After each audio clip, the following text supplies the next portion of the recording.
और मैं गुरमीत सिंह संत जो है बवाल खड़ा हुआ है कि राहुल गांधी जो कांग्रेस के वरिष्ठ नेता हैं वो एक जिसको वो अपनी भाषा में कहते हैं कि हमने एक एटम बम फोड़ दिया है चुनाव आयोग के खिलाफ। उन्होंने कहा कि चुनाव आयोग ने जो भी पार्लियामेंट के चुनाव हुए हैं या असेंबलियों के चुनाव हुए हैं, चाहे हरियाणा में हुए, महाराष्ट्र में हुए और अब बिहार की तैयारी है, और पार्लियामेंट जो है इलेक्शन में खूब धांधलियाँ हुई, उसने बाकायदा प्रूफ निकाल के दिए। हालांकि जो चुनाव आयोग ने अपनी वेबसाइट जो है टोटली बंद कर दी थी, उसके बावजूद भी उन्होंने कुछ ना कुछ निकाल के लाया और फर्जी बाड़ा जो था वो जनता के सामने लाया। हमारे साथ नेशनल कॉन्फ्रेंस के एक्स MLC शेख वसीर और तेज तरार अपनी पार्टी का पक्ष रखते हैं, इनसे बातचीत करेंगे। पहले तो शेख साहब आपका स्वागत है।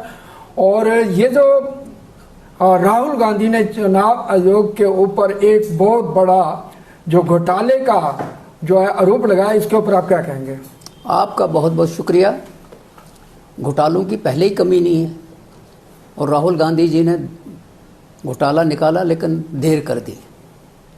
पार्लियामेंट के इलेक्शन के बाद जब उस वक्त पार्लियामेंट के चुनाव हो रहे थे तो बहुत सी जगहों से चुनाव के जब रिजल्ट्स आ रहे थे, वो रिजल्ट्स बाद में पहले कुछ थे, उसके बाद कुछ हुए, बहुत कुछ हुआ है। लेकिन चूंकि जब एक चीज़ हो जाती है, डिक्लेयर हो जाती है, उसके बाद ये जो आजकल हर एक चीज़ ऑनलाइन है, वेबसाइट है, वेबसाइट को बंद कर दिया जाता है, डाटा मिलता नहीं है। अफसर लोग जो हैं वो खुद मुख्तियार हो जाते हैं, वो चाहे कर लेते हैं। राहुल गांधी ने पहली दफ़ा बहुत एक्सरसाइज की और उसको उन्होंने बाज़ाब्ता तौर पे स्क्रीन पे दर्शा के उसके ऊपर कमेंट्स भी दिए, उसके ऊपर मांगा कि भाई आप हमें बताओ कि ये क्यों हुआ है। जिसमें महाराष्ट्र के चुनाव का जिक्र किया उन्होंने, बिहार के अंदर जो स्पेशल ये रिवीजन हुआ था उसका जिक्र किया, ऐसा यार। और ये तो बात की बातें हैं, लेकिन मैं समझता हूँ कि शायद एक कमज़ोरी मुझे लग रही है कि इलेक्शन जब होते हैं तो उस वक्त इलेक्शन कमीशन की अथॉरिटी मुकम्मल होती है।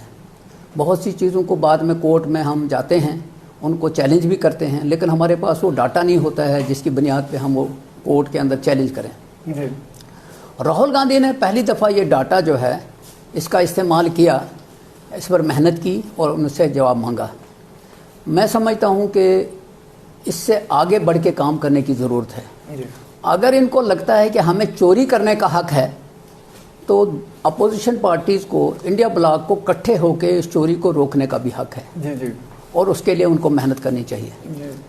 इलेक्शन रिजल्ट्स आ गए, गवर्नमेंट बन गई, अब हम वो कच्चे छट्टे निकाल रहे हैं तो फायदा होने वाला नहीं है। नहीं, एक शेख साहब एक तरीका होता है ना, तो कई बार इलेक्शन कमीशन के पास गए, इसका जवाब दो, इलेक्शन कमीशन ने विपक्ष को अनसुना कर दिया, तो ये एक डेमोक्रेसी का बहुत बड़ा खतरा है, क्योंकि लोकतंत्र तभी फल फूल सकता है जब कोई इंस्टीट्यूशन जो है वो बिल्कुल निष्पक्ष हो, पारदर्शिता लाए, तभी हमने एंटी सेशन की बात की, वो जो है बिल्कुल उसका आज भी नाम जो है सेशन का। आप यहाँ तक ही क्यों जाते हैं?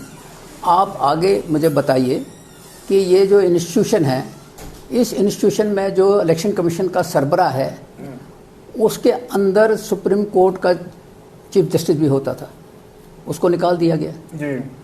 मतलब यहाँ से शुरू हो जाइए ना कि इन्होंने इसको कमज़ोर करने के लिए कौन कौन से हरबे इस्तेमाल किए जी। बिल्कुल उस वक्त बेबस रहे हम, क्योंकि इनके पास मेजॉरिटी है, मेजॉरिटी के नाम पे कर लिया। फिर इन्होंने बहुत सी जगहों के ऊपर अपनी, मैं तो यहाँ तक देखता हूँ कि इन्होंने तो उसको भी अपने बस में डाल दिया था, वो चंद्रचूड़ जो जज था जी। तो कहने का मतलब यह है कि हमारे इंस्टीट्यूशन को तबाह करने में उन्होंने कोई कसर छोड़ी नहीं है। डेमोक्रेसी अब नाम की रही है, बोलने की किसी को इजाज़त नहीं है, और जो बोलेगा तो वो एंटी नेशनल होगा। आप हिसाब मांगोगे तो एंटी नेशनल होगे, आप तारीफ करोगे तो नेशनलिस्ट होगे। ये उनका सोचने का मयार है। तो मैं ये समझता हूँ कि इस सब के बीच में एक बात की ज़रूरत है कि सारे लोग इकट्ठे होके, अगर उनके पास ये सारी वेबसाइट्स हैं, इसका इस्तेमाल कर रहे हैं, तो हमारे पास भी जो मटेरियल है उसके ऊपर काम करना पड़ेगा। हमको एक्यूरेट होना पड़ेगा। चोरियां हुई हैं, इसमें कोई शक नहीं है कि चोरियां हुई हैं। रिजल्ट्स जो हैं वो उन्होंने अनाउंस किए, मैं आपको बताता हूँ, जम्मू कश्मीर में जब इलेक्शन अनाउंस हुए, यहाँ शराब की गाड़ियाँ पकड़ी गई, बाद में पता लगा कुछ नहीं हुआ। शोर करते रहे, पुलिस भी उनकी, इलेक्शन कमिश्नर भी उनका, चलाते रहो, किसी ने नहीं सुना। तो कहने का मतलब है कि जब इंस्टीट्यूशंस अंडरमाइन हो जाते हैं, जब इंस्टीट्यूशन के ऊपर इनका कब्जा हो जाता है, फिर आप कुछ नहीं कर सकते।